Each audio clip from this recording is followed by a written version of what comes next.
Anies Baswedan dikatakan pelit oleh warga Sumatera Barat dikarenakan datang ke Sumatera Barat tidak membantu apa-apa.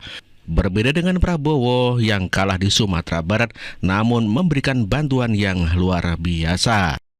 Seluruh kota Padang itu hampir memilih Anies Baswedan. Tapi setelah bencana tiba, musibah tiba, Anies Baswedan itu cuman kirim doa. Malah Prabowo yang kirim segala-gala. Yang kalian hina, yang kalian hujat. Kalian tahu, Anies Baswedan itu pelit, gak punya duit. Prabowo lah yang punya segala-galanya. Dan inilah doa yang dikirimkan Anies Baswedan kepada masyarakat yang kena bencana di Sumatera Barat. Inna lillahi wa inna ilaihi raji'un. Inna lillahi wa inna ilaihi raji'un. Inna lillahi wa inna ilaihi raji'un.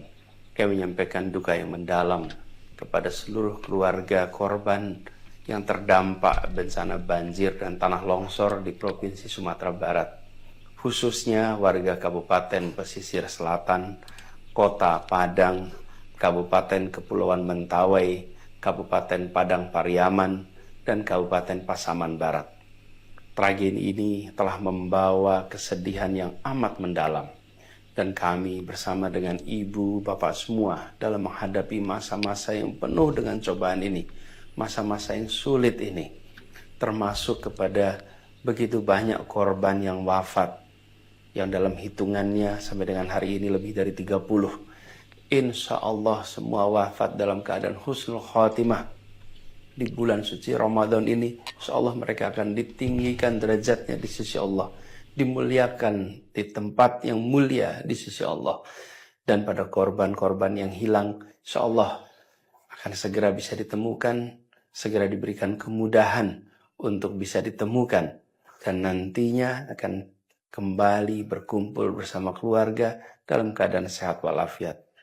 Izinkan kami rindukan doa agar yang terdampak diberikan kekuatan, diberikan ketabahan, diberikan kesabaran dalam menghadapi ujian yang amat berat ini.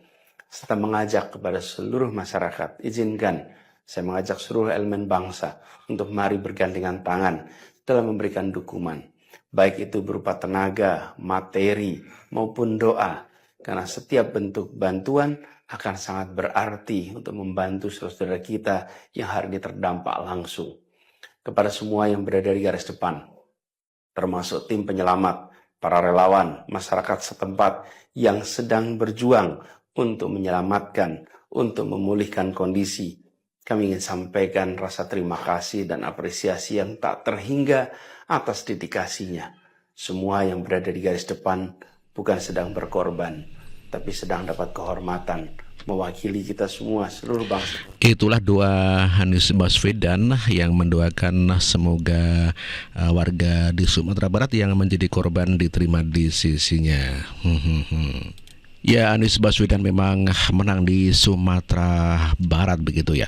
Di Aceh, Anies mendapatkan 76,28%, sedangkan Prabowo Gibran hanya 21,44%, sedangkan Ganjar Mahfud mendapatkan 2,29%. Di Sumatera Barat, Anies Muhaimin mendapatkan 56,96%. Ya, sedangkan Prabowo Subianto mendapatkan 38,85% dan Ganjar Mahfud hanya 4,19%. Alasan kenapa Anies Baswedan menang telak di Sumatera Barat ini ada sejarahnya ya. Di pemilu 2024 ini, mengapa Anies menang telak di Aceh dan Sumatera Barat? Ada hal yang menarik, mari kita ungkap fakta dua daerah berikut ini. Di Sumatera Barat, secara filosofi mereka mencari tokoh atau sosok yang agamis, ramah, dan memiliki intelektualitas yang baik. Karena sepanjang sejarah yang kita ketahui, banyak sekali para pahlawan yang lahir dari negeri Minang ini, yang selalu membawa ide dan gagasan untuk Indonesia. Mulai dari Muhammad Hatta, Sultan Syahrir, Tan Malaka, Muhammad Nasir, hingga Buya Hamka. Fakta berikutnya ada faktor 3T, yaitu takah kemampuan, tagih kekuatan, dan tokoh ketokohan. Karena mereka mereka yakin gagasan perubahan adalah gagasan yang dinilai pas dan didukung oleh rakyat Minang. Melihat bahwa setelah pemilu lalu Pak Prabowo memutuskan masuk ke pemerintahan yang mereka anggap ini sebagai cacat bagi mereka. Kemudian Aceh, tidak jauh dari Sumatera Barat, mereka juga memilih pemimpin yang berdasarkan fatwa ulama dan ketokohan. Melihat tonggak sejarah di daerah Serambi Mekah ini, kita tahu bahwa satu-satunya daerah yang paling susah dijajah Belanda saat itu adalah Nangro, Aceh Darussalam. Dari dulu mereka selalu taat dalam beragama, selalu mengikuti fatwa ulama, dan rela berkorban demi kepentingan kemerdekaan. Sampai segala urusan pada zaman Belanda saat itu, mereka semua serahkan kepada Allah Subhanahu wa Ta'ala dan Khalifah Turki Utsmani, yaitu Abdul Hamid Khan. Maka dari situ saya simpulkan bahwa dukungan dua daerah ini, baik Aceh maupun Sumatera Barat, merupakan dukungan yang tidak direkayasa, tidak dibuat-buat, tidak diatur, bahkan tidak dipaksa, karena mereka taat dan patuh kepada bimbingan ulama yang selalu mengedepankan rasionalitas dalam memilih suatu pemimpin. Bung Karno pernah mengatakan, bekerjalah seperti orang Jawa, berbicaralah seperti orang Batak, dan berpikirlah seperti orang Minang. Kata-kata ini menyimbolkan bahwasanya kecerdasan dan kebijaksanaan adalah suatu hal yang wajib bagi memilih seorang pemimpin. Itulah sejarahnya kenapa Sumatera Barat dan Aceh begitu menang dengan Presiden Anies Baswedan, dikarenakan memang sejarahnya warga Aceh maupun Sumatera Barat memang taat kepada ulama. Ya, masyarakat Sumatera Barat memang luar biasa dalam menyambut calon Presiden Anies Baswedan ya. Memang antusiasme luar biasa kepada Anies Baswedan di Sumatera Barat dan juga di Aceh ya. Namun demikian kenyataannya, walaupun menang di dua daerah, tetapi Anies Baswedan kalah dari provinsi-provinsi yang lain, sehingga Anies tidak bisa menjadi presiden di 2024. Kekalahan Anies dimenangkan oleh Prabowo Subianto dan Gibran Raka Buming Raka.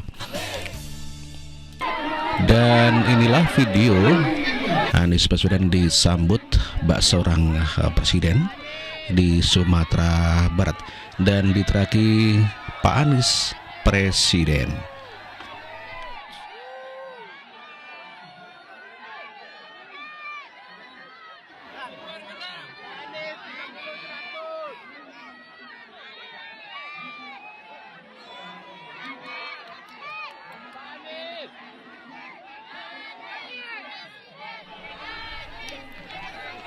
Anies presiden, Anies presiden.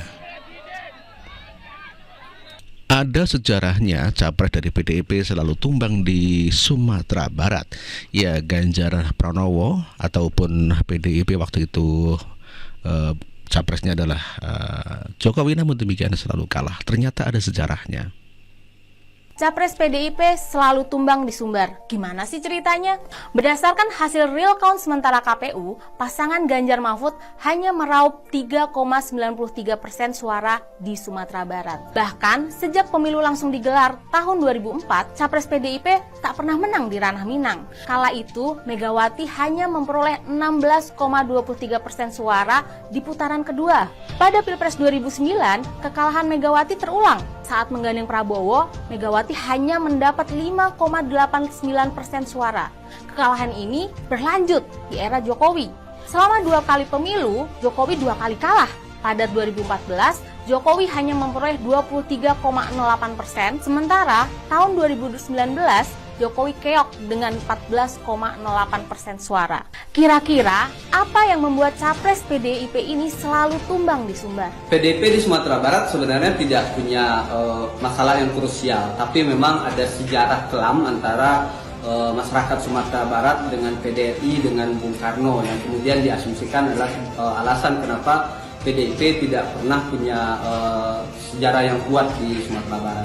Nah, kemudian ada faktor lain karena sosok figur Megawati yang kemudian tidak terlalu populis di Sumatera Barat, walaupun beliau berasal dari Sumatera Barat dan punya darah Minang lah. Nah, kemudian juga figur lainnya adalah karena ketokohan dari tokoh-tokoh partai di Sumatera Barat itu tidak terlalu membumi. Kenapa sekarang PDIP mendapatkan kursi di Sumatera Barat? Ya karena sebenarnya ada vote getter yang mereka miliki sekarang di Dapil 1 Sumatera Barat, yaitu ada Alex, ketua partai, kemudian ada Pak Fahrizal yang mantan calon gubernur, kemudian juga ada anak dari bupati yang kemudian dapat suara yang cukup signifikan di pesisir selatan. Nah, faktor-faktor itulah yang kemudian menyebabkan PDIP kemudian punya basis massa yang cukup untuk Itulah sejarah kenapa PDIP selalu kalah ya di Sumatera Barat begitu ya Mas Bro ya.